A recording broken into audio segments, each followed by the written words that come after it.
Praise the Lord. இன்றைய தியானம் பிரசங்கி 3ஆம் அதிகாரம் 19 முதல் 22 வரை. மனுபுத்திரருக்கு சம்பவிக்கிறது மிருகங்களுக்கும் சம்பவிக்கும், அவர்களுக்கும் இவைகளுக்கும் ஏக சம்பவம் உண்டு. இவைகள் சாகிறது போலவே அவர்களும் சாகிறார்கள். ஜீவன்களுக்கெல்லாம் சுவாசம் ஒன்றே, மிருகத்தை பார்க்கிலும் மனுஷன் மேன்மை உள்ளவன் அல்ல.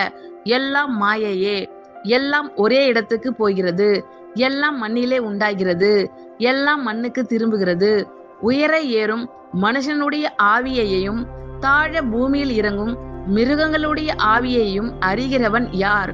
இப்படி இருக்கிறபடியால் மனுஷன் தன் செய்கைகளில் மகிழ்ச்சியாய் இருக்கும் நன்மையையே அல்லாமல் வேறே நன்மை இல்லை என்று கண்டேன். இதுவே அவன் பங்கு. தனக்கு பின்வரும் காரியங்களை காணும்படிக்கு அவனை திரும்பி வர பண்ணுகிறவன் யார்?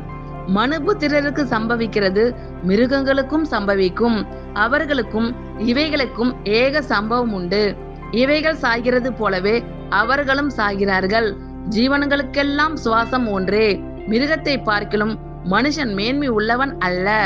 எல்லாம் மாயையே, எல்லாம் ஒரே இடத்துக்கு போகிறது, எல்லாம் மண்ணிலே உண்டாகிறது, எல்லாம் மண்ணுக்கு திரும்புகிறது.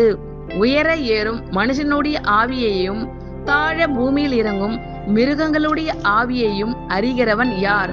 இப்படி இருக்கிறபடியால் மனுஷன் தன் செய்கைகளில் மகிழ்ச்சியாய் இருக்கும் நன்மையையே அல்லாமல் வேறே நன்மை இல்லை என்று கண்டேன். இதுவே அவன் பங்கு. தனக்கு பின்வரும் காரியங்களை காணும்படிக்கு அவனை திரும்பி வர பண்ணுகிறவன் யார்? ஆமேன். கர்த்தர் உங்கள் அனைவரையும் ஆசீர்வதிப்பாராக. God bless you all.